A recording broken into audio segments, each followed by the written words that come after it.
Hello friends, welcome to MPSC aspirants and this is our new video. इकॉनॉमिकची आपण पहिली पंचवार्षिक योजना नुकतीच बघितलेली, आता ही दुसरी पंचवार्षिक योजना आपल्याला करायची आहे. ओके सर, आता ह्या दुसऱ्या पंचवार्षिक योजनेचा कार्यकाल किती होता तर 1 एप्रिल 1956 ते 31 मार्च 1961. ओके, म्हणजे पहिल्या पंचवार्षिक योजनेचा कार्यकाल होता 1 एप्रिल 1951 ते 31 मार्च 1956. तर त्याच्यानंतरची दुसरी पंचवार्षिक योजना हिचा कार्यकाल आहे 1 एप्रिल 1956 ते 31 मार्च 1961. आता दुसऱ्या पंचवार्षिक योजनेचे अध्यक्ष होते पंडित जवाहरलाल नेहरू. ओके, आणि दुसऱ्या पंचवार्षिक योजनेचे उपाध्यक्ष होते व्ही टी कृष्णमाचारी. आता व्ही टी कृष्णमाचारी हे कोण होते तर ते एक ICS अधिकारी तसेच वकील होते आणि त्यांनी 1927 ते 1944 पर्यंत बडोद्याचे दिवाण म्हणून सुद्धा त्यांनी काम केलेलं आहे आणि ते भारताचे डेप्युटी व्हाईसरॉय सुद्धा राहिलेले आहेत 1947 ते 1950 पर्यंत. ओके, आता ह्या दुसऱ्या योजनेचे प्रतिमान हे PC महालनोबिस यांच्यावरती आधारित आहे. ओके, आता PC महालनोबिस हे जे प्रतिमान आहे ते 1928च्या रशियातील फेल्डमन सोव्हिएट प्रतिमानावर आधारित होते. ओके, फेल्डमन सोव्हिएट प्रतिमान रशिया 1928. आता हे या प्रतिमानामध्ये काय सांगितलं होतं फेल्डमन सोव्हिएट प्रतिमानावरती, तर वेगाने आर्थिक विकास होण्यासाठी झपाट्याने औद्योगिकीकरण होणे ही एक मूलभूत अट या फेल्डमन सोव्हिएट प्रतिमानामध्ये आहे. ओके, आणि त्यानुसार काय करायचं आहे तर जड उद्योगामध्ये मोठी गुंतवणूक करण्यावरती भर देण्यात यावा. ओके, आणि त्यासाठीच आपण 1956चं औद्योगिक धोरण हे स्वीकारलेलं होतं. ओके, म्हणजे काय तर PC महालनोबिस जे प्रतिमान आहे ते 1928च्या रशिया फेल्डमन सोव्हिएट प्रतिमानावरती आधारित आहे. तर हे प्रतिमान काय सांगतं तर आर्थिक विकास होण्यासाठी औद्योगिकीकरण होणं हे गरजेचं आहे आणि त्यासाठी जड उद्योगामध्येही मोठी गुंतवणूक झाली पाहिजे. ओके, त्यासाठी आपण ह्या दुसऱ्या पंचवार्षिक योजनेमध्ये जड आणि मूलभूत उद्योगावरती जास्त असं भर देण्यात आलेला आहे. ओके, आता ह्या योजनेचं उपनाव काय आहे म्हणजे दुसऱ्या पंचवार्षिक योजनेचं उपनाव त्याला आपण भौतिकवादी योजनासुद्धा म्हणतो किंवा नेहरू महालनोबिस योजना असं सुद्धा म्हणतो. ओके, आता ह्या योजनेसाठी एकूण आपण ठरवलेला सांकल्पिक GDP दर जो आहे तो 4.5% आणि प्रत्यक्षात साध्य झाला आपल्याला 2.2%. ओके, म्हणजे नॉट बॅड. ठीक आहे, आता या योजनेसाठी एकूण प्रस्तावित खर्च हा होता 4,800 कोटी रुपये, पण वास्तविक खर्च झाला 4,600 कोटी रुपये. ओके, आता कुठल्या क्षेत्रावरती एकूण किती टक्के खर्च झाला तर उद्योगावरती सर्वात जास्त खर्च झाला, हा 24% खर्च झाला उद्योगावरती. नंतर वाहतुकीवरती 28%, कृषीवरती वाहतूक म्हटल्यानंतर त्याच्यामध्ये सुद्धा वेगवेगळे सेगमेंट्स आहेत, असं मिळून ते 28% झालेले आहेत, पण फक्त स्पेशल उद्योगावरती हा 24% खर्च झालेला आहे.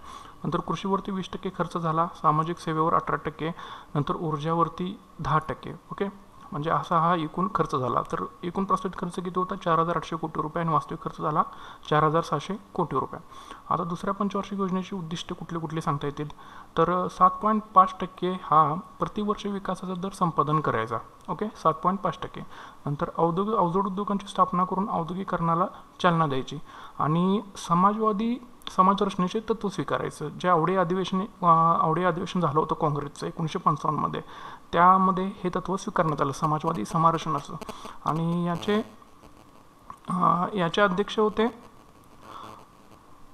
जे अध्यक्ष होते ते UN ढेबर. ओके, म्हणजे समाजवादी समाजरचनेचं. आता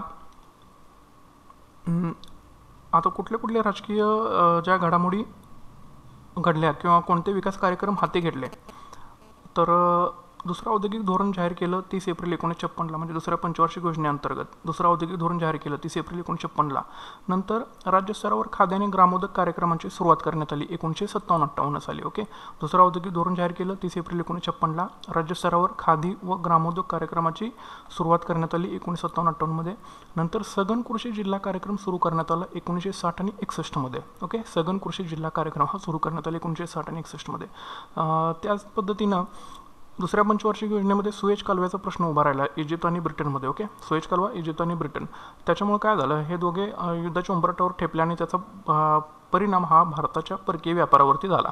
ओके, नंतर काय झालं महाराष्ट्र राज्याची निर्मिती झाली 1 मे 1966. महाराष्ट्र आणि गुजरात हे एका कायद्यानुसार सेपरेट झाले. ठीक आहे, नंतर 1 मे 1960ला महाराष्ट्र राज्याची निर्मिती झाली. नंतर अणुऊर्जा आयोगाची स्थापना करण्यात आली. अणुऊर्जा आयोगाची स्थापना कधी करण्यात आली 1 मार्च 1958 रोजी. आणि या आयोगाचे अध्यक्ष कोण होते पहिले? डॉक्टर होमी भाभा. ओके. नंतर नानगल आणि रूरकेला, ओके, येथे खत कारखाना उभा करण्यात आले. तर नानगल खत कारखाना कुठे आहे? पंजाबमध्ये. आणि तो कधी उभा करण्यात आला? 1961 आणि रूरकेला खत कारखाना कुठे आहे? ओरिसामध्ये. आणि तो कधी उभा करण्यात आला रूरकेला खत कारखाना? तर ह्या जो रूरकेला खत कारखाना जो होता, ठीक आहे, तर यामधून काय सोना नावाचं जे खत तयार करण्यात होतं, सोना नावाचं नायट्रोजन खत तयार केलं जातं रूरकेला कारखान्यामधून, ठीक आहे. आणि हे 1961 सालीच हे उभा करण्यात आलेलं आहे रूरकेला आणि नानगल, ठीक आहे. नंतर काय भिलाई लोहपोलाद उद्योग हा छत्तीसगडमध्ये आहे. तो रशियाच्या मदतीने 1959 उभारण्यात आला. नंतर रूरकेला लोहपोलाद उद्योग हा ओरिसामध्ये आहे. तो जर्मनीच्या मदतीने 1958-59 उभा करण्यात आला. आणि दुर्गापूर लोहपोलाद प्रकल्प जो आहे तो पश्चिम बंगाल येथे आहे. तो ब्रिटनच्या मदतीने आणि जर्मनी व रशिया यांचंसुद्धा सहाय्य घेऊन हा 1962 दुर्गापूर लोहपोलाद प्रकल्प हा उभा करण्यात आला. नंतर काय LICची स्थापना करण्यात आली 1 सप्टेंबर 1956 साली. Okay. Life insurance corporation of India असं म्हटलं जातं. LICला 1 सप्टेंबर 1956 त्याची स्थापना करण्यात आली. नंतर मुंबई शेअर बाजार म्हणजे BSEला अधिकृत मान्यता ह्या दुसऱ्या पंचवार्षिक योजनेमध्ये मिळाली. 31 ऑगस्ट 1957 रोजी ही अधिकृत मान्यता BSEला मिळालेली आहे. ओके. आता दुसऱ्या योजनेचं मूल्यमापन करायचं झालं तर कसं करता येईल? तर किमतीचा निर्देशांक जवळपास हा 30% वाढला. 1960-61 79.7 दशलक्ष टन इतकं अन्नधान्य उत्पादन झालं. राष्ट्रीय उत्पादनामध्ये 19.5% इतकी वाढ झाली. पोलाद उद्योगांची विशेष वाढ झाली, कारण जास्तीत जास्त आपण पोलाद उद्योगावरतीच भर दिला होता आणि वस्तूंच्या किमती ह्या वाढल्या त्याच्यामध्ये. ओके. नंतर अशा प्रकारे जी योजना आहे ती संपूर्ण जड आणि मूलभूत उद्योगावरती ही आधारित होती, म्हणजे दुसरी पंचवार्षिक योजना जी होती ती, ठीक आहे. तर आपल्याला ही अशी दुसरी पंचवार्षिक योजना आहे. तर याच्यामध्ये तुम्हाला कार्यकाल माहीत असणं गरजेचं आहे. 1 एप्रिल 1956 ते 31 मार्च 1961 योजनेचे अध्यक्ष होते पंडित नेहरू. योजनेचे उपाध्यक्ष होते VT कृष्णमाचारी. ते वकील, ICS अधिकारी, बडोद्याचे दिवाण आणि भारताचे डेप्युटी व्हाईसरॉय राहिलेले आहेत. योजनेचं प्रतिमान होतं PC महालनोबिस. हे जे प्रतिमान आहे ते 1928च्या रशिया फेल्डमन सोव्हिएट प्रतिमानावरती आधारित आहे. तर हे प्रतिमान एक्झॅक्टली काय सांगतं की औद्योगिकरण, आर्थिक विकास होण्यासाठी औद्योगिकरण करणं गरजेचं आहे आणि त्यासाठी जड उद्योगामध्ये गुंतवणूकही केली पाहिजे, ठीक आहे. योजनेचं उपनाव काय आहे? बहुतेकवादी योजना, नेहरू महालनोबिस योजना. योजनेवरचा प्रमुख भर कशावरती होता? जड आणि मूलभूत उद्योगावरती.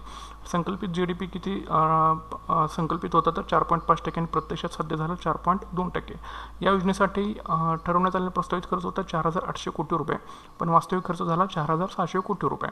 उद्योगावरती सर्वाधिक खर्च झाला 24%, वाहतूकवरती 28%. हे जे सेगमेंट आहेत वाहतुकीमध्ये, कृषीवरती 20%, सामाजिक सेवा 18%, ऊर्जावरती 10%.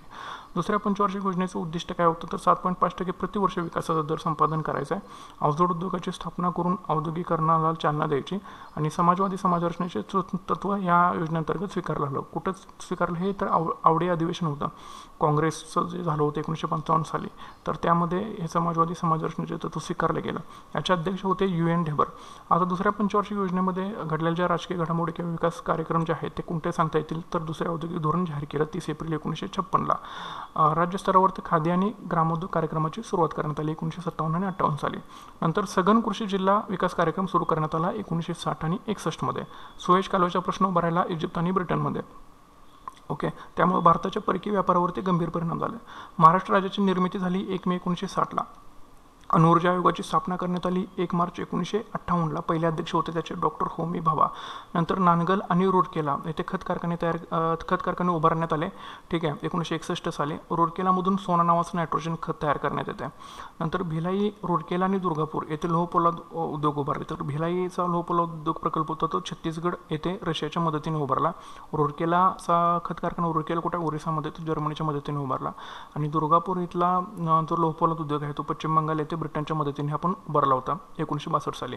नंतर LICची स्थापना करण्यात आली 1 सप्टेंबर 1956ला. Life insurance of corporation of India. नंतर मुंबई शेअर बाजाराला अधिकृत मान्यता मिळाली 31 ऑगस्ट 1957ला. ओके. BSE. नंतर दुसऱ्या योजनेचे मूल्यमापन करायचं झालं तर काय झालं? तर किमतीचा निर्देशांक जवळपास 30% वाढला. 1960-61 79.7 दशलक्ष टन इतके अन्नधान्य उत्पादन झाले. राष्ट्रीय उत्पादनात एकूण 19.5% इतकी वाढ झाली. पोलाद उद्योगाची विशेष वाढ झाली आणि वस्तूच्या किमती वाढल्या. तर अशा प्रकारे जी दुसरी पंचवार्षिक योजना आहे ती संपूर्णतः जड आणि मूलभूत उद्योगावरती आधारित होती, ठीक आहे. Thanks for watching. If you like my video please like and subscribe my channel.